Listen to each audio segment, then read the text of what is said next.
Hi, everybody. Welcome to this session. We have Savita with us today, who's going to share her story. And without wasting much time, let's start. Savita ji, please, if you would start telling your story and let us get more inspired by listening to what you went through.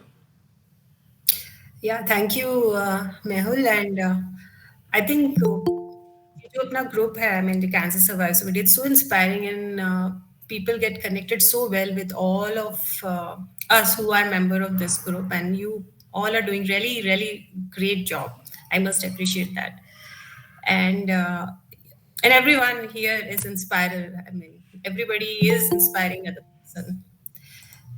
Coming back to my own story, I'm the eldest child in my family. I come from Rajasthan, Rajput family.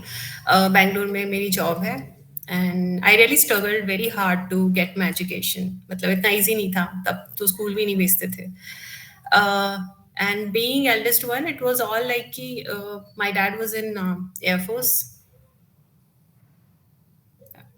and am I audible? Yeah, yeah. Yeah, yeah. So my dad was in Air Force and he was always away. So सारी responsibility मेरी थी. इसी तरह से हमेशा रहा कि बड़ी हूँ, सबको देखना है. और घर में कोई भी डिसीजंस लिए जाते थे तो मेरा बहुत रोल रहता था. Then after my marriage, when my son was 1.5 year old, we got to know about my dad's diagnosis. तो पहली बार वो झटका जिसको कहते हैं ना कि कैंसर, अच्छा हम मतलब अभी तक तो सुना था दूर से कि किसी को कैंसर है, and first time when I heard I was like in complete shock. I couldn't know. I couldn't understand what exactly I'm supposed to do. I'm the eldest one, but again, I'm married, and there are so many things which probably might not be in my hand. But we went ahead and पापा को हमने यहीं बैंगलोर बुलाया, यहाँ पे उनका treatment किया. My husband and उनकी फैमिली, मतलब सभी ने बहुत सपोर्ट किया था. बट हमेशा मैंने उसको ना ये लिया कि मेरे फादर है, मेरी जिम्मेदारी है, मुझे करना है. तो रिसर्च करना डॉक्टर्स के बारे में सब कुछ, I did that. Luckily it was initial stage, and he recovered well and he's doing very well. Within 1.5 or 2 years में I again got to know about my mother-in-law's diagnosis. She was in Rajasthan. उसके बाद में my husband was in US that time. तो फिर से वही बड़ी बहू जिम्मेदारी, और एकदम से लगा कि ना मुझे कुछ उनके लिए मतलब कुछ भी करके मुझे उनकी लाइफ बचानी है. और I was already knowing from my dad story कि मतलब उनका जब हम लोग केयर गिवर थे, उनकी देखभाल की थी, कि it's not going to be easy. And she was diagnosed with advance stage of ovarian cancer. उनको बुलाया यहाँ पे, तो तभी भी सब कुछ मैंने अपने हाथ में लिया कि उनके लिए सब कुछ करना है मुझे. Incidentally, the doctor was same who operated my dad, and then he operated my mother-in-law. But mother-in-law का भी ये था कि it was advanced stage. We knew कि anything can happen, but of course we always try to do our best. जो possible हो सकता है हम लोग करते हैं. तो उस टाइम भी हम लोग बहुत रिसर्च करते थे कि उनको क्या अल्टरनेटिव मेडिसिन दे सकते हैं, क्या उनको कुछ मतलब कुछ तो हो, क्योंकि डॉक्टर्स की तरफ से हमेशा they try to keep hope की ना रखो. लेकिन she was suffering, and we lost her in, I think while she was on treatment. She was later on, she started her Avastin, and 2-3 बार उन्होंने लिया था. एंड उसके बाद we lost her. Till then मुझे ये समझ में आ गया था कि it's really going to be cancer के जैसी बीमारी में फाइनेंस जो है बहुत मेजर रोल प्ले करता है. मतलब अब बाकी चीजें साइड में, लेकिन अगर पैसे नहीं है तो वो एक स्ट्रगल अलग है. हम लोग, मैं और मेरे हस्बैंड डिस्कस कर रहे थे कि हम लोग प्राइवेट जॉब में, हमारे पास अलग से हमें इंश्योरेंस होना चाहिए. और उस प्रोसेस में थे कि मैं हम लोग इंश्योरेंस ले लें, लेकिन शी पास्ट अवे 3 मंथ में मेरा डायग्नोसिस हो गया. तो दैट वाज रियली, जब मुझे हुआ था तब अगेन आई वाज अलोन.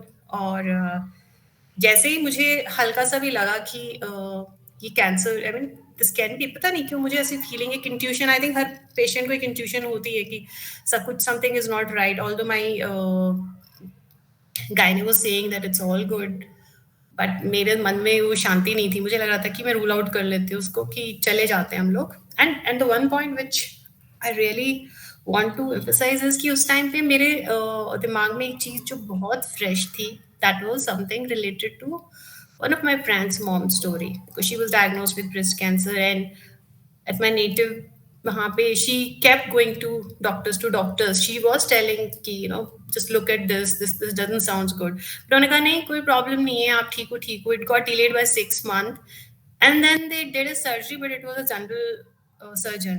तब तक वो लोग, उनको नहीं लग रहा था कि ये एक वैसी कैंसर जैसा केस हो सकता है. पोस्ट दैट उन्होंने जब सर्जरी की, उसके बाद में लगा कि ये तो कैंसर है. तब तक मतलब 6 महीने she was wasted. So I already had few because I was going to hospitals, I was meeting other patients. तो मुझे था कि थोड़ी बहुत information ये जरूर थी कि symptoms इतने clear नहीं होते हैं कई बार. It really get missed by doctors. So it's good my guy is saying that कुछ नहीं है, but मुझे better है कि मैं oncologist के पास ही चली जाती हूँ. I went and वहाँ पे तो फिर of course एक week में इतने टेस्ट कर करके they confirmed कि it was breast cancer.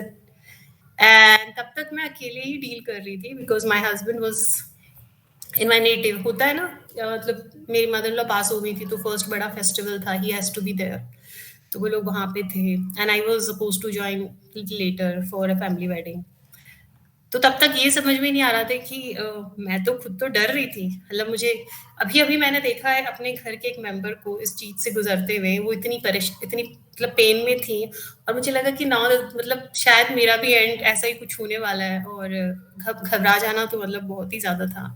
Job में थी मैं और समझ में भी नहीं आया कि ऑफिस में क्या बोलूं. एकदम से बोला कि some problem and we'll taking break and I have to undergo lot of test. तब तक मैं अपने हस्बैंड को नहीं बता, मेरी हिम्मत नहीं हो रही, क्योंकि ना ही द पर्सन जो अभी 3 महीने पहले वो लॉस्ट हिज मदर, अभी उनको एकदम से पता चले कि वाइफ के साथ ये सिचुएशन हो गई, how is going to deal with it. तो मुझे लगा एकदम से ना एक बहुत सैडनेस और लोनलीनेस मुझे लगा, क्योंकि I was not able to share with anybody. मतलब मैं अपने पेरेंट्स को नहीं बोल पा रही हूँ, क्योंकि उधर में भी मेरी हिम्मत नहीं है. मुझे लगा कि और इन्वेस्टिगेशंस होने दो and then I will tell them. I'm not even able to share with my husband because मुझे लग रहा है कि he is so away, उनको आते आते इतना टाइम लगेगा. And what he can do, investigation anyhow I'm getting it done. तो अकेले घर में मुझे याद है कि मैं इतना अभी भी मुझे याद आ रहा है कि इतना डर के बैठे, समझ में नहीं आ रहा रो कि क्या करूं और कैसे मुझे स्टेप बाय स्टेप सारी इन्वेस्टिगेशंस करनी है. So while he was traveling back, they were in train. I told my sister. And I told her not to tell him, but she informed him. I think उनकी वो जो रात भर की journey थी ट्रेन में, he reached out to many other people, what could be the next step and all. और हम लोग बहुत रोए थे, गले मिल के इतना फूट के रोए थे, क्योंकि तब इतना पॉजिटिव रहना वो सब बाद में आता है. इनिशियली तो शॉक ही होता है, समझ में भी नहीं आता कि क्या क्या होने वाला है. एंड या फिर कोई ऑप्शन नहीं होता आपको, we have to go through all the treatment. And ये बात जरूर थी कि आई वाज जस्ट थिंकिंग, अगर मैंने अपनी फ्रेंड की मॉम की स्टोरी नहीं सुनी होती ना, तो शायद मैं सेकेंड ओपिनियन के लिए नहीं जाती. And I realised it's so important to talk about this because you don't know when you're sharing with this somebody, maybe it can help to save somebody else's life, क्योंकि indirectly it helped me. तो ये दिमाग में मेरे बहुत बैठ गया था कि अगर उसने भी मुझे नहीं बताया होता, कभी मुझे बात पता नहीं चली होती, तो मेरे लिए सेकंड ओपिनियन का कुछ वो होता ही नहीं. भाई आप जा रहे हो, डॉक्टर ने बोल दिया ठीक हो, बस आप ठीक हो. It doesn't matter at all. Why would you think worst for yourself. तो ये एक चीज मेरे दिमाग में बहुत बैठी थी कि I will definitely talking publicly and I'll share as much as possible, क्योंकि the way it has helped me, somebody else might get helped in that way. और उसके बाद में हाँ, of course treatment I had, and then when I was meeting my oncologist, it was incidentally the same surgeon जिनके पास मैं हमेशा जाती थी as a caregiver, अपनी मदर लॉ के लिए या अपने फादर के लिए. तो उनको लगा कि ये she has come and अभी पता नहीं, I mean maybe something is not right in family या कुछ. So he was also in kind of shock when I told कि मैं अपने लिए आई हूँ, मुझे कुछ डाउट लग रहा है. And as a doctor of course उनके लिए भी बड़ा मुश्किल होता है कि फैमिली से आप बैक टू बैक मेंबर्स को देखते हो. And yes, he took, I think he took best decision for me. बिल्कुल भी उन्होंने कुछ भी डिले नहीं किया, जो पॉसिबल हो सकता है बेस्ट डिसीजन उन्होंने मेरे लिए लिए, जो उस टाइम में सोच भी नहीं रही थी. आई वाज नॉट इवन, मैं कुछ भी नहीं सोच रही थी. आई वाज सो ब्लैंक कि क्या क्या होने वाला है. And he had taken very very good decisions, which I would say today I'm thankful to him, because जैसे for example हम लोग कभी नहीं सोचते कि रिकंस्ट्रक्शन भी कुछ चीज, I mean we are going to lose an organ and that's it. Reconstruction के बारे में मुझे बिल्कुल आइडिया नहीं था. उन्होंने मुझे एक्सप्लेन किया, बताया कि you can think of it because you are so young, and उसके बाद में when you are back to your normal life, तब हमें ख्याल आएगा कि हम लोग नॉर्मल नहीं है, या हमारे कुछ चीज नहीं है हमारे पास. So that point of time I was not even thinking, but now when I go back and I tell him that you were very right, because जब मैं रिकवर होने लगी, और I felt कि it helped me to heal faster. And उसके अलावा जैसे फिर या chemotherapy, I had 4 weeks of AC, then 12 Taxol, तो वो लंबा पूरा चला था. मेरी सर्जरी भी 11 hours की थी, because I had this reconstruction, dip, flap, and then chemo port installed. So everything was done in same surgery. So that's why I'm very thankful to my doctor. उन्होंने बार बार मुझे ये सर्जरी के process से भी बचाया, कि एक ही बार में he understood कि what all things are needed, did all the test, और एक ही बार में सब कुछ उन्होंने करवाया. और I think he has taken extra care, because genetic profiling and everything he has recommended me, because especially when you are so young, and he didn't want to take any risk, and he wanted me to go through the best possible treatment available. And radiation भी रहा मेरा 28 sessions of cycles radiation रहा था. तो full जो standard, I think इससे ज्यादा treatment देते नहीं है, अपार्ट फ्रॉम दैट जो HER2 अगर किसी का पॉजिटिव है, वो मेरा नेगेटिव था. तो all that treatment I had gone through, and I think cancer जो है ना, वो you all might agree, it's very different from other disease, because ये बहुत एक लॉन्ग टर्म ट्रीटमेंट रहता है, पूरी फैमिली को इफेक्ट करता है, हमारे emotions and how we are going to be perceived by the society now. ये एक बहुत बड़ा फैक्टर रहता है कि अभी तक तो I was, as I said, I was the eldest one, as a fighter, strong headed. मुझे अगर ये चीज एजुकेशन अपनी लेनी है तो लेनी है, मतलब घर से कितनी भी प्रॉब्लम हो या एनीथिंग जो मैंने डिसाइड किया था मुझे करना है, तो बड़ी स्ट्रॉन्ग विल्ड और स्ट्रॉन्ग हेडेड रहने वाले को जब मुझे एकदम से लगा कि अब मुझे सब ऐसे देखेंगे कि ये तो एक कैंसर पेशेंट है, तो how I am going to take it. And of course people don't know कि उनको कैसे इंटरेक्ट करना है. It's not like that they do it intentionally, but समझ में नहीं आता कि उन्हें कैसे बात करनी है, क्या कहना है.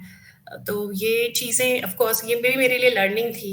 आई वाज जस्ट थिंकिंग कि मतलब कौन लोग मुझसे मिल रहे हैं, कौन नहीं मिल रहे हैं. आप सब लोगों ने भी देखा होगा, कुछ लोग तो जिंदगी से एकदम से गायब हो जाते हैं, कभी दिखते ही नहीं, जैसे कभी थे ही नहीं. And there are some set of people जिनको आपने कभी इतना कंसिडर ही अपनी लाइफ में सोचा नहीं था, suddenly they become so important. उनका जो सपोर्ट होता है, और ये हमें हमारी कहते हैं ना मेमोरीज में बिल्कुल बस जाता है. हम लोग भूलते नहीं है उस चीज को कि उस टाइम हमारे हम how we were treated, how we were made to feel at that point of time. And even the staff जो हॉस्पिटल में थे, मतलब बिकॉज इतने सारे ट्यूब्स एंड ऑल दैट थे, the kind of surgery I underwent, I was just lying down on the bed for so many days. तो एकदम से रोना निकल रहा था कि मतलब मैं इतनी डिपेंड हो गई हूँ कि मतलब मैं उठ भी नहीं सकती हूँ. I was looking at my husband who used to shift my position, की थोड़ा बहुत मूव करते रहो या कुछ खाने में हेल्प करनी हो. One night I was looking at him, and he was, मतलब मेरी पोजीशन बहुत ऐसे हो गई थी. एक्चुअली सर्जरी में क्या होता है, we can't lie down straight, because वो जो फ्लैप निकाला है, तो एक एंड पीछे से भी मेरा यहाँ से सर्जरी है, तो मैं सीधा स्ट्रेट यहाँ से, तो एक यू पोजीशन में मैं सोती थी. इस यू पोजीशन में मेरे पैर के नीचे 3-4 पिल्लो रखे होते थे, और बैक से भी मुझे ऊंचा उठना होता था. तो बहुत अनकंफर्टेबल पोजीशन में पड़े रहो, और पेन तो है ही, पेन का तो कोई वो ही नहीं है, एंड ही नहीं है. तो I was looking at him and I thought कि आई विल आस्क हिम कि मेरी पोजीशन चेंज करो, I am really uncomfortable. But जैसे जब मैंने उनको देखा, जिस तरह से वो सो रहे थे, मतलब एकदम बहुत थका हुआ आदमी, और बिल्कुल क्या, मतलब वही मेरे मेन केयर गिवर रहे हैं. तो मुझे इतनी दया आई कि मुझे लगा कि ना मैं कैसे उठाऊं इनको की और बोलूं अब मुझे, मतलब I can't even wake him up, and I cried. और मैंने कैसे जैसे ना अपने आप को बड़ी हिम्मत दिलाते हुए अपनी पोजीशन चेंज करी, एंड सोचा कि नहीं, मतलब मैं ऐसे तो डिपेंड नहीं हो सकती. एंड जब कल फिजियोथेरेपिस्ट आएंगे तो मैं उनको डेफिनेटली बोलने वाली हूँ कि आप please help me, I want to get up. उससे पहले मैं अवॉइड कर रही थी कि मुझसे नहीं हो रहा है, बट देन आई सेड नहीं, अभी मुझे करना पड़ेगा. एंड उसके बाद में मुझे याद है जब मैं पहले दिन चेयर पे बैठी थी तो मैं इतना रोती रही कि मैं बैठ गई हूँ, मतलब हम लोग छोटी छोटी चीजें जो हमारी लाइफ में हैं, बैठ पाना या सो पाना, जब वो नहीं हो रहा है तो उसकी अहमियत तभी पता चलती है। घर पे आके जब डिस्चार्ज हुआ और मैं अपने बेड पे लेटी और सर्जरी ऐसी थी कि ना लेफ्ट टर्न कर सकते हो, ना राइट टर्न कर सकते हो, ना सीधे सो सकते हो। तो आप क्या करोगे, मतलब पता नहीं कौन सी पोजीशन में सो रहे होते हैं, ठीक है। तो मैं सोच रही थी कि हम लोगों ने कहते हैं ना, कहते खुदा की नेमत होती है, भगवान की हमारा गिफ्ट होता है एक आराम से चैन भरी नींद ले पाना, और का इसकी अहमियत मुझे आज पता चल रही है। और मेरे हस्बैंड के लिए तो ऑफ कोर्स मेरी बहुत ब्लेसिंग्स निकलती थी, क्योंकि he used to make me comfortable जितना हो सके, he was doing his best. And he also underwent a lot, I could see that. और फिर जब मुझे लगा कि now he has to go back to his work, and कभी कभी I use to break down की नो ऐसा कैसे हो गया। मैंने मतलब सोचा नहीं था, अभी तो मतलब एज भी नहीं है, my child was hardly 6-7 year old। तो तब तक I was breaking down in front of him. फिर मैंने देखा he was himself. I once I saw his I had his phone in my hand, and उसमें एक मैसेज मैंने पढ़ा जहाँ पे he is responding to one of his friend that I don't know what to do, I can't even cry in front of her। तो मुझे और बुरा लगा, मुझे लगा कि मतलब मैं अपनी चीज में इतना हो गई हूँ कि आई फॉरगॉट हिम कि what he is going through. तो मुझे लगा मुझे अपने आप को ना हिम्मत तो दिलानी पड़ेगी चाहे कुछ भी हो। तो then only it make sense, otherwise I am actually giving so much, not intentionally, but मेरी वजह से काफी लोग सफर कर रहे हैं। तो ये भी एक प्रॉब्लम होती है हम लोगों को ना एज अ पेशेंट, कि हमारी वजह से इतने लोग परेशान हो रहे हैं। तो फिर ऑफ कोर्स फिर I try to reach out to as many as people possible, लेकिन पता नहीं for some reason I was not able to get connected with any counsellor at that point of time. और मुझे लगा था कि मुझे मुझे बहुत जरूरत है, आई वांट टू कोई है जो मुझे एक उम्मीद दे देना कि तुम ठीक हो जाओगे, you will be all okay, वो कोई उम्मीद ही दे दे मुझे। तो इतना मैं तब मैं फेसबुक पे भी सर्च करती थी जो मुझसे पॉसिबल होता है। मैं ज्यादा लोगों से तो बात हम डायरेक्टली कर भी नहीं पाते थे, क्योंकि हम बताना ही नहीं चाहते हमें कैंसर है। तो एक हॉस्पिटल ही होता है कि वहां पे हम जाके पूछते हैं। somehow although now I know I had help around me, but that point of time I couldn't connect to anybody। तो मुझे लगा कि ये तो बहुत एक इम्पॉर्टेंट है, मतलब ये उससे पहले तो हम लोग कुछ काउंसलिंग वाउंसलिंग को कुछ समझते भी नहीं है कि कोई इम्पोर्टेंट चीज होती है। But that time I was realizing कि it's very important, and if I am going to be fine, I am not going to waste my this whole experience. तो जो भी मेरी लर्निंग्स हैं उस हर एक लर्निंग को मुझे यूज करना है। तो जैसे एक पॉइंट ये था कि मुझे बहुत बात करनी है इस बारे में, अवेयरनेस के बारे में बात करनी है। तो I immediately started and I became so shameless. मैं कहीं भी पहुंच जाती थी कि ना मुझे एक अवेयरनेस सेशन करना है, मुझे आप प्लीज परमिट कर दीजिए। तो कहीं पे परमिशन मिल जाती है, कहीं पे नहीं मिलती है। तो मुझे लगा कोई बात नहीं ना, ज्यादा से ज्यादा बोलेंगे जाओ नहीं, या कुछ बहाने से टरका देंगे, ठीक है दैट्स फाइन। बट कहीं पे अगर परमिशन दे दी तो I will be able to do something, मतलब किसी एक की भी जान बच जाए तो हमारा तो मतलब मेरा एक्सपीरियंस, मैंने जो झेला मुझे उसको वेस्ट नहीं करना था। That's what I was thinking कि अगर भगवान ने दिया है तो कुछ होगा इसके पीछे रीजन। और मैं आराम से जाके बात करती थी। ऑफ कोर्स मैं जब अपने नेटिव गई तो वहाँ पे भी थे लोग इस तरह से देखते थे कि बाल नहीं है तो बिल्कुल क्या हो गया, अच्छा बड़ी वो एक पिटी जो होती है वो आई जाती थी। बट मैं अपने आप को बहुत तब तक स्ट्रॉन्ग कर चुकी थी कि कोई बात नहीं, बोलने दो, I myself will talk about it. मेरे पापा को पसंद नहीं आ रहा था, क्योंकि उनको लग रहा था कि लोग नहीं समझेंगे, सब मजाक उड़ाएंगे, स्टिग्मा है थोड़ा थोड़ा सा। तो ये सिचुएशन भी रही। मेरे इन लॉज का सपोर्ट था, मेरे फादर इन लॉ वगैरह is very supportive, said you do whatever you wish. तो ये काउंसलिंग की चीज मेरे दिमाग में थी। और ये था कि इस टाइम पे when a person is diagnosed, जो इनिशियली 1.5 month टू रहता है, ये इतना क्रूशियल होता है। उस टाइम उसके दिमाग में जो चीजें होती हैं वो उसको रियली बहुत डिफिकल्ट होती हैं। And it's not about just diagnosis या फिर हमारा फ्यूचर या recurrence, it's about lot many things. हम लोग इवन तो किसी के पास इंश्योरेंस है तो भी वो इतनी फॉर्मेलिटीज में लगा देते हैं। ओपिनियंस हमें कई बार 1 2 3 चाहिए होते हैं, ऑल्टरनेटिव हम लोग कभी डाइट, कोई कुछ कह रहा होता है, इतने सारे लोग होते हैं जो हमें अपनी तरफ से बता रहे होते हैं ये करो ये करो, और इट्स सो कंफ्यूजिंग। और उस सब में आपको उस चीज से निकलना है, अपना ट्रीटमेंट लेना है। मेडिसिन आर एक्सपेंसिव, मतलब समझ ही नहीं आता है कि एंड इस पूरे ट्रीटमेंट में another thing which I learn was that it was so important to be aware of your own treatment plan and keep asking questions to your doctors, because I had actually felt if I had not been doing so, मेरी एक दो जगह कुछ चीजें miss हो जानी थी. तो मैंने उनको बार बार पूछा, मतलब कि ये आप क्या प्लान कर रहे हैं, आप क्या दे रहे हैं, बट लास्ट टाइम आपने ये बात बताई थी, इस बार ये बताइए. They did made some corrections. और मेरी जैसे रिपोर्ट भी है, उसमें भी पता नहीं, मतलब मैं उनको बोलती थी देखिए इस रिपोर्ट में ये लिखा है, मेरा ना ये भी पॉजिटिव आया है. And then once I asked my doctor कि is it, I mean whenever I am going to doctor, should I remind them कि इस पे ध्यान दीजिए. मतलब मेरी एक इंटरनल मेमोरी नोट भी पॉजिटिव था, विच एक्चुअली नॉर्मल प्रोटोकॉल में हमारे जो ऑक्सिलरी लिम्फ नोड होते हैं ब्रेस्ट कैंसर में, that is remove. Memory node को इतना टारगेट नहीं करते, बट मेरे केस में वो, that's why I'm saying doctor had very taken right decision on in OT, and he removed, and which turned out to be positive. So he of course mentioned to me it's not a standard protocol, but we did that, and that also meant that I was not actually second stage जो mentioned था reports में, that meant I was in third stage. तो मैं उनको पूछ रही थी, every time when I'm visiting, shall I tell them? कहते yes, it's better if you mention your doctors. को कई बार वो नजरअंदाज हो जाती हैं चीजें, टेक्निकली तो आपका लिखा हुआ है कि ये स्टेज है. Even radiation was planned in that manner. They had to really go deeper to target that. So I think everywhere it really helped me, and I kept questioning doctors. I kept asking them कि why you're doing this, why you're giving me this medicine, आप मुझे ये test क्यों लिख रहे हैं. So कुछ चीज़ों में करेक्शंस भी हुए थे, तो ये भी I think it's very important. हम लोग कितना अपनी हेल्थ को लेके श्योर होते हैं. Even when I go for follow up, I do my best. जितनी भी मुझे नॉलेज है, मैं डॉक्टर्स को हमेशा पूछती हूँ कि do you recommend, because I feel अभी 1 साल हो गया है, do you recommend these test. तो I keep doing so, and it has helped me.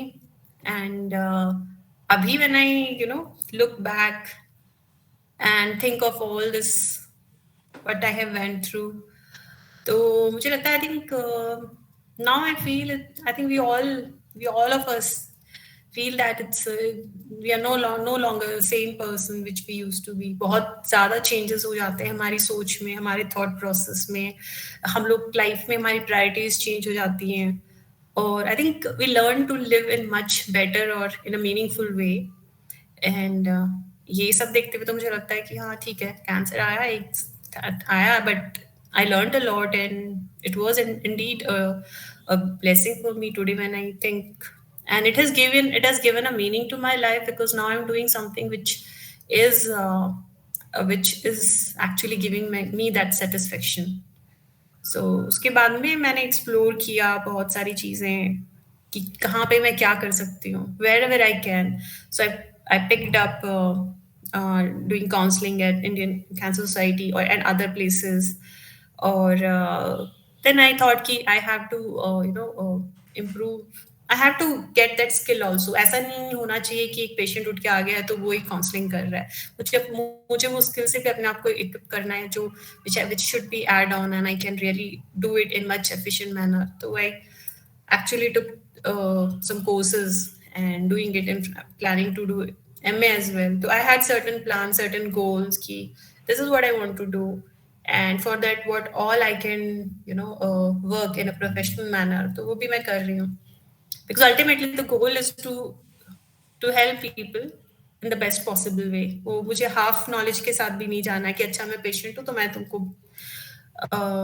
I think it's a blend of both. I think as a patient, when we are counseling other patient, there's a different kind of connection altogether. I think वो experience अपने आप में काफी skill add कर देता है. But apart from that also, I felt whatever needed, I will do that. And yeah, I'm doing that. Oh, I mean जब कोई पूछता है ना अपने बारे में बताइए, तो बहुत सारी चीज़ें एकदम से याद आ जाती हैं. अच्छा ये भी हुआ था, वो भी हुआ था, वो भी हुआ था, एंड समझ में नहीं आता कि क्या बोलना है, क्या छोड़ना है. नहीं नहीं, it's really nice to hear your story, and story and जो भी whatever so you yeah, whatever you voice is echoing. voice is quick.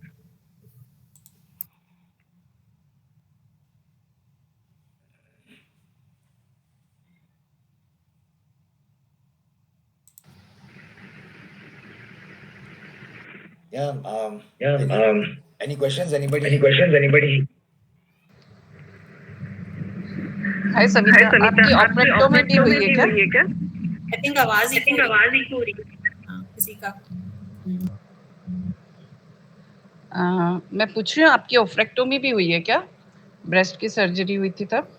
No no actually हुई नहीं, बट डॉक्टर ने जरूर उसको कंसिडर किया था। ही सेड कि अगर आपका पीआरसीए और ये रिपोर्ट का we are waiting, and if that comes positive we would definitely consider that. Fortunately that came negative. Okay fine. So but I am being monitored, मतलब वो अल्ट्रासाउंड वगैरह सब देख रहे होते हैं। Okay okay fine. तो do you still have periods और बंद हो चुके हैं? No, I think I was diagnosed at the age of 36, and there was 50% chances कि whether I would, अभी भी कुछ पता नहीं है. So every time doctor asks me कि अभी you got, I said no, not yet, but that also means कि thickening and everything has to be monitored very well. So Yeah. that is being done. तो they must be monitoring endometrium thickness, ना? Yes, yes, Yeah. yes. And हाँ, tamoxifen है which I'm taking right now. But there are so many questions around these medications, कि how long we should take, there are other side effects. So every time we discuss with the doctor, yeah, but उनको भी शायद रहता है कि क्या करना better रहेगा. So we discuss about the risk and other part, and then we decide कि ठीक है, अभी इतने 3 years लेते हैं, फिर देखते हैं, then we'll see. I was on tamoxifen for 10 years. And after 9.5 years, again I got reoccurrence in spine and with bone involvement. But I was on tamoxifen since 2009, and then in 2019 I had reoccurrence. तो आपकी भी regular follow-ups होती होंगी? या sure, पहले होती थी, अभी वाले में तो अब 6 मंथ्स में पेट स्कैन हो जाता है मेरा, और एज सच और कोई इन्वेस्टिगेशंस नहीं है. But first 5 years after my diagnosis in 2008 I had ultrasound, chest X-ray, 3 markers, all the 3 markers, CA19 and all the 3. And once in 2 years I had 2 years में एक बार CT scan of lungs, liver and bone. तो first 5 years मेरा ये protocol था. उसके बाद first 5 years के बाद my PET scan was absolutely clear. तो मैं भी बिल्कुल निश्चिंत थी कि एवरीथिंग इज फाइन, और वैसे भी सब फाइन ही था, और अभी भी मैं तो सोचती हूँ इट्स ओके, अभी भी fine he It take a while actually to go to that acceptance level कि अब चाहे होगा, वापस होगा, नहीं होगा, उस सोच से निकलो, because nothing in our hand. तो हम, I think every patient goes through that, and मैं भी ट्रीटमेंट चल रहा था तो सोचते थे कि पता नहीं फ्यूचर में फिर हो जाएगा क्या, मतलब there is no guarantee. तो गारंटी तो वही वाली बात है, दुनिया में किसी चीज की नहीं है. तो जो है मेरे साथ शायद उल्टा था. मैं आई नेवर एक्सपेक्टेड कि ये वापस आएगा. मतलब मैं तो पहले दिन से इतनी बिंदास थी, अब गया मतलब गया, अब ये नहीं आने वाला वापस. मतलब इतना सोचो कि मैं सुबह उठ के अपने घर में सबके लिए प्रेयर करती थी कि भगवान इनको अच्छा रखे, मेरी माँ को, मेरी सास को, मतलब मेरे पापा को, इनको सबको. अपने लिए कभी नहीं मांगती थी. आई न्यू कि मैं तो अच्छी ही रहूंगी, कभी कुछ होना ही नहीं है. बेस्ट थिंग है. मैं जब ना, तो मैं ये मेरी प्रेयर्स क्या रहती है, मुझे, मैं ये मतलब जब अल्ट्रासाउंड या मेमोग्राम जब भी कुछ हो रहे होते हैं, जैसे एक बार बीच में 2-3 बार हुआ है कि थोड़ा डाउटफुल आया, तो फिर वो दोबारा से कर रहे होते हैं कि फिर से हो गया. मतलब when I look those expression और डॉक्टर्स में समझ आते हैं उनको कुछ डाउट तो हो रहा है, बट let them investigate. और मेरी प्रेयर होती है कि भगवान बस मुझे इतना रखना कि जो मैं करना चाह रही हूँ ना वो कर पाऊँ. मतलब एक जो गोल अपने लिए सेट कर लिया है कि I have to help in my own way. मतलब मैंने ऑलरेडी, मेरे दिमाग में वो एक टेम्पलेट हो गया कि इस तरह से मुझे चीजें करनी है. तो मैं, मेरी होती है भगवान बस मुझे ये करना है, मुझे ना आप मुझे इतना रखना कि मैं सब कर पाऊँ. बाकी डेथ तो पता नहीं कभी भी हो जाए, वो तो अलग बात है, लेकिन मुझे ये करना है. मतलब जब इतना पहुंचा दिया है तो मुझे ना इतने साल दे देना कि ये चीजें मैं कर पाऊँ जो मैंने अपने लिए सेट कर ली है.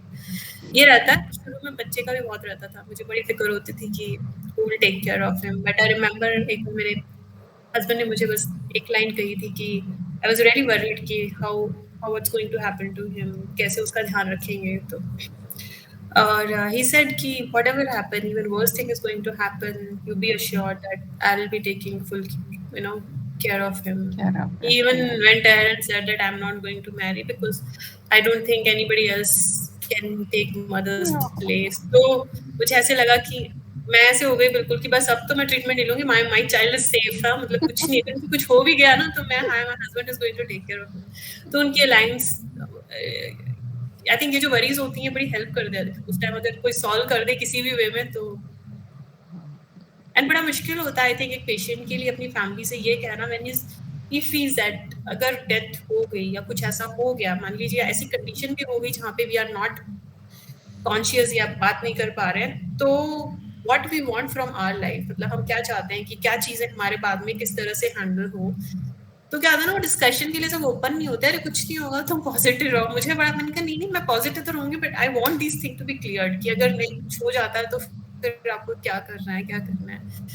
और तब तभी तभी I learn about actually, and I am going to start in work that area also, palliative care hospice में I am going to start working कि you know how end of life is, you know end of life का जो care है वो कितना important है। There are so many closure a patient need. हम लोग बात नहीं करते हैं क्योंकि हम लोग सोचते हैं कि पॉजिटिव रहो, but patient has to go through all that and nothing. I think plan करना या अपनी विश बताना या अपने बारे में, I think that communication होना is not wrong. I want to work on that little bit of कि वो awareness हो as a family member की, क्या होता है पेशेंट अंदर ही अंदर इतनी चीजें रखा होता है, वो सोचता है मैं फैमिली वालों से बात करूंगा तो ये लोग सोचेंगे मैं नेगेटिव हो रहा हूँ, फैमिली सोचती है कि नहीं हम डेथ की बात करेंगे तो ये पता नहीं इनको अफेक्ट करेगा, और वो अंदर ही अंदर रह जाता है। And I have witness that for my mother in law कि ना वो बोल पाई ना हम उनसे बात कर पाए, तो एक क्लोजर जो होता है वो I think that communication helps. But हाँ, we have to see that whether patient is ready and the family is ready. I mean, एकदम से आप कूद भी नहीं सकते. But if they want to do, I think that वो open होना चाहिए, हमें उतना एक्सेप्टेंस होना चाहिए कि we are just, मतलब हम लोग बात कर रहे हैं, बात करने में कुछ हो नहीं है. Right. And what would you want to share with people going through this, like the people who are fighting and who might be listening to you later on, कि सबके अपने अलग अलग थॉट्स होते हैं, अलग अलग सिचुएशंस होते हैं, like you know everyone has problems, it's like it's not easy. So is there anything, any tips that you would like to give, like that could help them in the way they think, you know, because you've seen it like thrice almost, like two times for your family members and once you've been through it. So, and that too in close, not a lot of gap, I believe, short terms mein sab hua. So that whole, I know I've been through this, many of them have. वो जो thought process तुमने कैसे तुम्हारा change किया, क्या help हुआ, like what, if you could share some tips on that. Yeah, so of course when I was going through, पहले तो खुद पे ही लगता है कि we all have this thing, you know, everybody की क्या हमने बुरा किया, हमारे साथ ऐसे क्यों हो रहा है, now what is going to happen, those fears, sufferings, cancer comes with lot of suffering.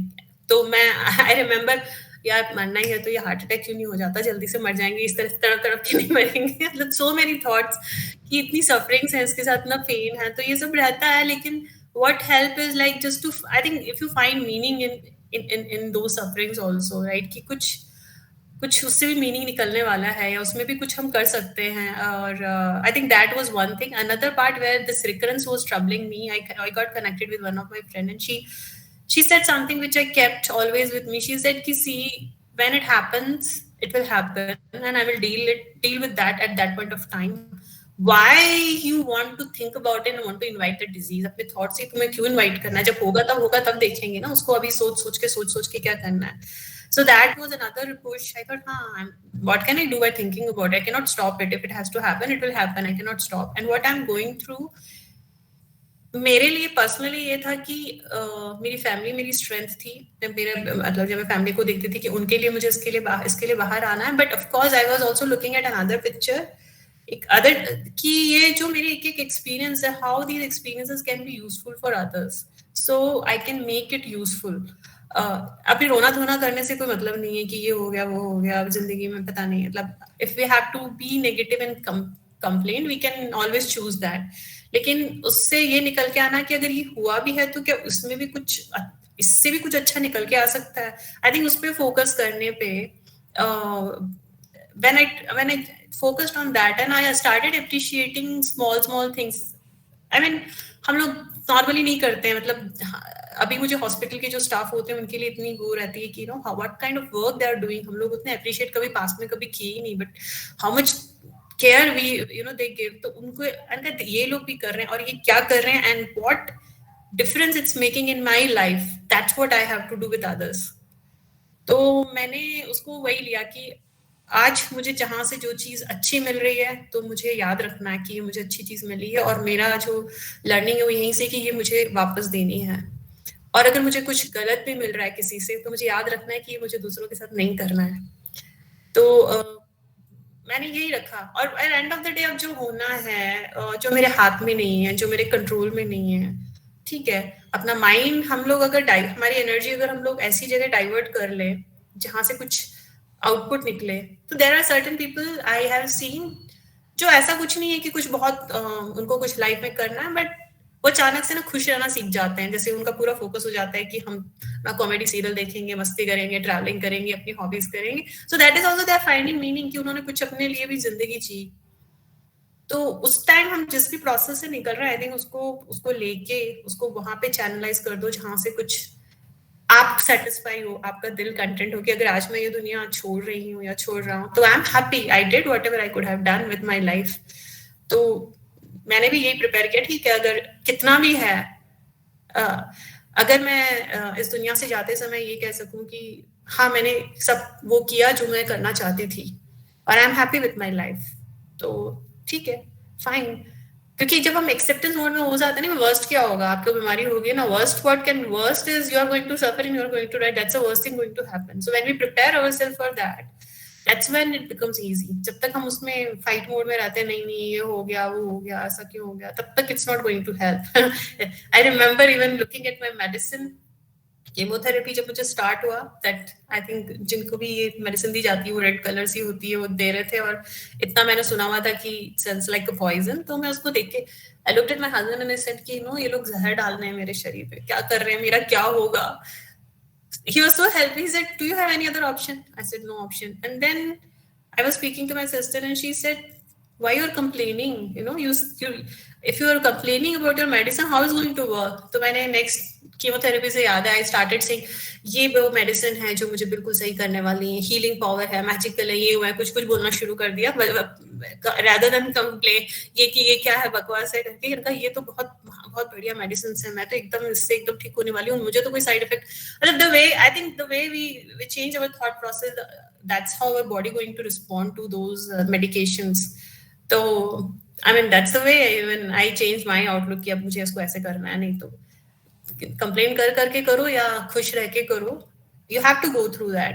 But if you are in a that process positive में या अच्छे में, our body also respond in that way, and that's why I do feel कि that is also one of the reason every patient responds differently to these medications. इनका thought process भी important रहता है। तो मैंने उसको भी कहा ये बिल्कुल, ये तो मुझे एकदम, मैं तो ये तो it's not I mean harm होता होगा बट मुझे कोई harm नहीं हो रहा है, मैं तो बिल्कुल ठीक हो रही हूँ। Agree, 100% agree. Yeah, I've had that same thought process. Like, okay, सोचना क्या, जो भी होगा देखा जाएगा, और फिर once you come out of the denial thing, then it becomes easier. Yeah, definitely. That is a very. So what kind of reconstruction you have? It is a flap reconstruction or silicon based? I think if everybody eco area. Okay, so Yes. The reconstruction, about the reconstruction, is it are these those silicon prosthetics or flap based? Flap based. Okay, then it's fine. Yeah, because we were discussed. I mean, I was referred to my plastic surgeon, and he gave me the option, and we discussed which option will be better, and then we went with flap one. He said कि हाँ recovery time ज़्यादा रहेगा, but he told me what would be the pros and cons, and then we went through. We decided कि flap ही करते हैं. It takes time for recovery, but it is far better considered to Yes. silicon prosthetics. Yeah, we don't need to, मतलब कभी कुछ leakage या कुछ है तो फिर से आप हॉस्पिटल जाओ, फिर से Yes. कराओ. Yes, that's a big issue. That is what. So वो उन्होंने मुझे पहले ही बोल दिया कि see recovery will be faster, but then you have to keep in mind कि you may have to come later on also for some corrections या कुछ issues हो जाते हैं तो, but this happens, this is lifetime.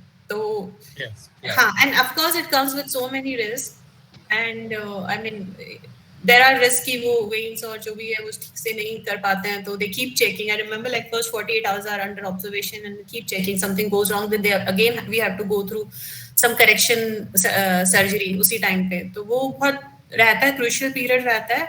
But on ये I understood. And another thing is when any kind of reconstruction is happening and it's your body part, you feel so your मतलब हम लगता हम में कुछ हुआ ही नहीं है. That I think technically अगर बोलें तो दूसरे implant वगैरह कुछ होते हैं which I was not aware, but I understood later on from other sources कि हमारी body में जो temperature maintain रहता है, right, वो उसमें नहीं होता, तो you feel little different.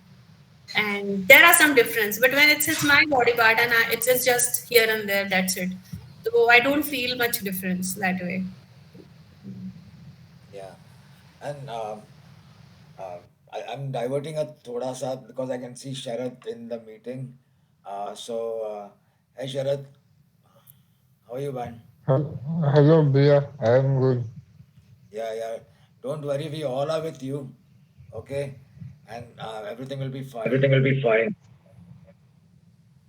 It's but we are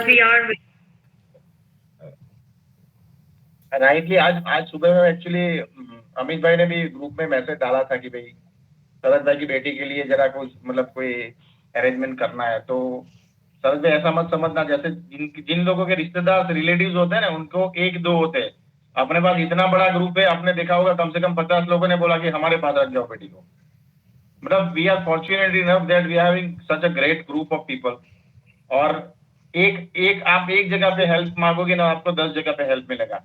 सो वो छोड़ दो, I am very distanted from you. Even though अगर आप चाहो तो आप अपनी बेटी को अपने घर छोड़ सकते हो, वो कोई बात ही नहीं. ग्रुप में से 50 लोग बोलेंगे तो ऐसी कोई प्रॉब्लम नहीं. जस्ट आपने you are already fought like a warrior twice और ये थर्ड बार है, you are going to defeat it और things will be over very soon. तो सरद एक स्ट्रेंथ रखना और ऊपर वाले के ऊपर विश्वास रख के ये फाइट भी खत्म कर देंगे हम साथ में. We all are with you. Just be positive only. जी भैया. Exactly. And पीयूष भाई को और भी कुछ आज. यस, मेरा एक और पॉइंट था कि just few days back Mehul bhai said one letter in the group, one small daughter, the name was Rudrakshi Gupta. तो उन्होंने पीएमओ से लेटर लिखा था कि जैसे those who are under treatment, मतलब कैंसर फाइटर्स है जो लोग, उनको वर्क फ्रॉम होम का परमिशन मिलना चाहिए.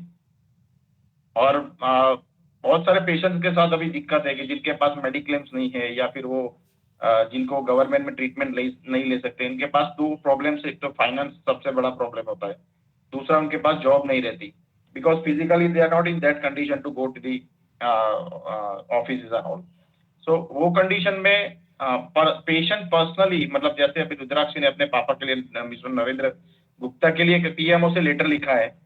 अब उसका क्या फिर वो फीडबैक आएगा, क्या उसका एक्शन लिया जाएगा वो पता नहीं, लेकिन मैं ये चाहता हूँ कि एज ए ग्रुप हम ऐसा एक मतलब लेटर मतलब ब्रीफ कर सकते हैं और एज ए ग्रुप हम पीएमओ से, just I was discussing with Amit भाई ऑल्सो, तो हमने सोचा कि मतलब अपना जो यहाँ पे एम्प्लॉयमेंट का जो मतलब सिस्टम है, जैसे कई लोग सेंट्रल गवर्नमेंट से काम करते हैं, कई लोग स्टेट गवर्नमेंट से, कई मतलब प्राइवेट सेक्टर से हैं, पब्लिक फंड सेक्टर से, तो सबका मतलब अपना अलग अलग रहता है तरीका मतलब काम करने का. तो उस कंडीशन में मतलब हम एक जनरलाइज ब्रीफ कर सकते हैं या पीएमओ से, सेंट्रल गवर्नमेंट से, स्टेट गवर्नमेंट से हम फ्रीक्वेंटली बहुत बड़ी सिग्नेचरी लेके लेटर्स फ्रीक्वेंटली लिख सकते हैं कि भाई हमें ये चाहिए. अपने कैंसर फाइटर्स जो लोग हैं उनको वर्क फ्रॉम होम की परमिशन मिलनी चाहिए. एक बड़े लेवल पे ये वॉइस नॉइज लेवल जाएगा तो मेरे को लगता है कि इसका कुछ इम्पेक्ट आ सकता है. इंडिविजुअली जैसे मैं, अगर मेरे पास प्रॉब्लम है एम्प्लॉयमेंट का, मैं वर्क फ्रॉम होम, मेरी कंपनी मेरे को परमिशन नहीं देती, तो वो कंडीशन में शायद काम हो ना हो पता नहीं, लेकिन एक बड़े लेवल पे जाएगा एज ए ग्रुप तो ये काम कर सकते हैं. तो ये मेरा पॉइंट है. Just I want to share with, अगर ग्रुप में से कोई इसमें कोई एक्सपर्टाइज है, इसमें क्या कर सकते हैं, तो just I want thoughts from you people. Yeah, that's a Yeah, very good idea. that's a very good idea. We can put it up in a We can group put it up in a में group, एक format बना के डाल format सकते बना के डाल हैं और सजेशंस ले और सकते हैं. suggestions ले सकते तो जैसे उन्होंने इंडिविजुअली जो एक लेटर डाला है पीएमओ से, ऐसे हम ग्रुप में से डाल सकते हैं. और बहुत सारे लोग हैं जिनको मतलब वर्क फ्रॉम होम की जरूरत है. मतलब सविता जी, आप अभी फिट एंड फाइन हो, बहुत अच्छी तरह से आप you can go anywhere and work anywhere. जैसे अनुराधा जी, आप सब कुछ कर सकते हो, सब कुछ. लेकिन बहुत सारे पेशेंट्स है, वो अभी ट्रीटमेंट इनका कितना लंबा चलेगा, लाइफ लॉन्ग रहता है कई लोगों का ट्रीटमेंट. जैसे सरोज भाई है, तो इनका ट्रीटमेंट काफी टाइम से चल रहा है अभी, लेकिन he is lucky that is working with Tata group. तो उनको वो ग्रुप मतलब ऑलरेडी, वो शायद मेरे को लगता है कि वर्क फ्रॉम होम से परमिशन देगा. लेकिन बहुत सारे लोग हैं जिनको परमिशन नहीं मिलती. इनके लिए हम मतलब एज अ ग्रुप क्या कर सकते हैं?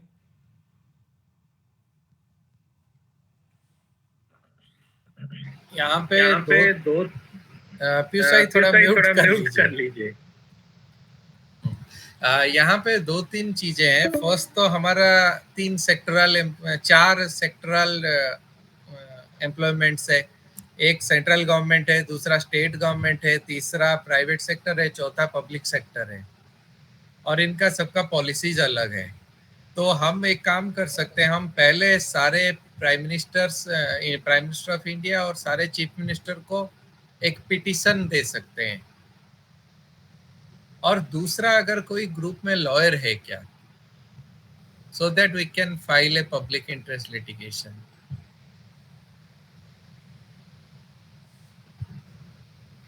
ये एक चीज हो सकता है.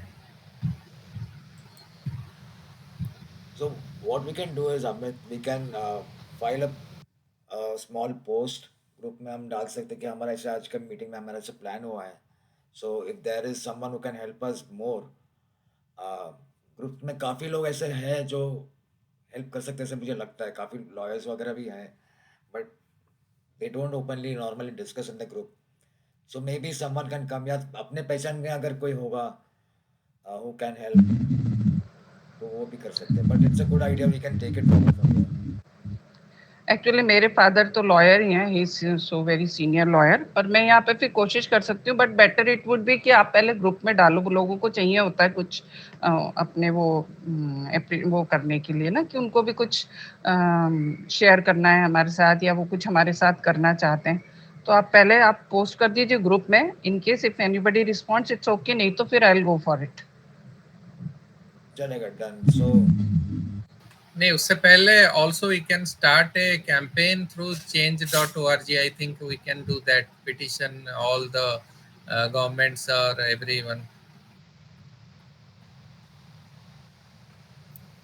उसके लिए तो आप ही लोग को इनिशिएटिव लेना पड़ेगा, पूरे डॉक्यूमेंट्स और वो सब जो भी आप चाहते हैं करने को. Then we can proceed like. Hello everyone. I don't have much experience in all these, but what I feel ना कि यहाँ पे कुछ पॉलिसी लेवल पे चेंज की जरूरत है. जो हम बात कर रहे हैं ना कि जैसे कि मैटरनिटी लीव है या और लीव्स होती हैं जिस टाइप की, तो पॉलिसी लेवल पे नीड है यहाँ पे चेंज करने की. So what we can do is कि I'll also try my best. My husband is in central government. He is working with all those policies and वो, तो मैं I'll ask him कि हम क्या कर सकते हैं. What will be the right channel? तो हम कुछ अपने जो मतलब आपस में डिस्कस करके कि क्या मतलब बेनिफिट्स मिलने चाहिए एक कैंसर पेशेंट को, और सिर्फ पेशेंट को नहीं, सर्वाइवर को भी.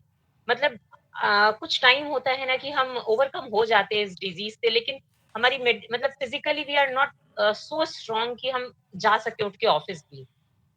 तो ये सारी चीजें हैं. तो हम इस तरह से डिस्कस करके कुछ पॉइंट्स को फाइनलाइज करके फिर एक उसको फ्रेम आउट करके फिर जो अथॉरिटी है उसके सामने हम उसको डाल सकते हैं. yeah, that's good, Madhvi. If you can, अगर आप आपके हस्बैंड से बात करके, if you give us more insights, we can definitely do that. और जैसे रुद्राक्ष जी ने बोला, उसके लेटर में लिखा था कि cancer should be considered a disabled category. So that is also a good point. I don't know, I am in the US, लेकिन यहाँ पे उसको डिसेबल्ड कैटेगरी में ही आता है. बट उसमें दो चीज़ें हो सकती है. अगर डिसेबल्ड कैटेगरी होता है तो या तो वो काम पे रखते नहीं है कभी कभी, because they know already कि ये liability हो सकता है हमको. तो that is again a case. यहाँ पे भी ऐसे होता है कि इफ यू आर, मुझे 2-3 बार एक्सपीरियंस खुद ही हुआ है कि ये डिसेबल्ड है, इवन इफ माई क्वालिफिकेशन और my I am best suited for the job, लेकिन I have not been, and they don't give a reason, exact reason, but I understand. तो वो भी एक थॉट प्रोसेस है कि अगर डिक्लेयर करे तो. मुझे काफ़ी लोगों ने बीच में एक लेडी थी, वो she reached out to me कि मुझे इंटरव्यू देना है, but I am not going to say that I am survivor. मैं बोला इससे मत बोलो, बाद में अगर समझा तो क्या करोगे. थोड़ी बात का बाद में देखेंगे, नौकरी तो पहले मिल जाए. तो ये एक प्रॉब्लम है. तो yeah, definitely we can, Amit, if you could put up you are very good at drafting, so if you could put up a draft in the post in the group, and maybe then we can all add comments to that, and then finally एक आधा meeting कर लेंगे हम वापस एक बार, specially on this. आज तो सविता जी का था, but we all side track, but let's come back And Very useful. It's very useful. I think even I also have witnessed what you are saying. तो वो तो truth है. I mean, that's a reality. and one thing, even every cancer patient undergoing treatment can at least request his or her immediate superior.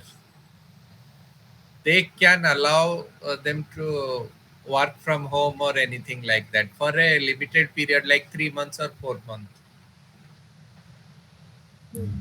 That can be done.